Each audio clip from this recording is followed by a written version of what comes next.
পাহাড়ের সুন্দরীর দেখা পাওয়া মোটেও কোনো সহজ কথা ছিল না। অনেক কষ্ট করতে হয়েছে আমাদেরকে। প্রায় ঘন্টাখানেক আমাদেরকে ট্রেকিং করতে হয়েছে। চার বন্ধুর একটাই লক্ষ্য উদ্দেশ্য ছিল পাহাড়ের সুন্দরী মানে ঝর্ণা খুঁজে বের করা। গহীন বন জঙ্গলের ভেতর দিয়ে আমরা হেঁটে হেঁটে যাচ্ছিলাম, মাঝে মধ্যে ভয়ও করছিল কারণ আমরা ছাড়া সেখানে কেউ ছিল না। এরপর হঠাৎ ঝর্ণার পানির শব্দ শুনতে পেলাম। একদম রিয়াল অ্যাডভেঞ্চার। ওই যে সামনে ঝর্ণা রে। আমরা ঝর্ণার খুব কাছাকাছি চলে এসেছি।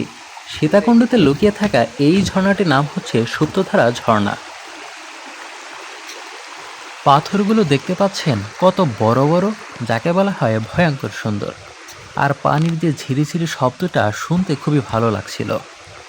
অবশেষে ঝর্ণার পানিতে পা ভেজালাম আমি, সঙ্গে আমার এই তিন বন্ধুকে নিয়ে অবশেষে চলে আসলাম ঝর্ণার কাছে।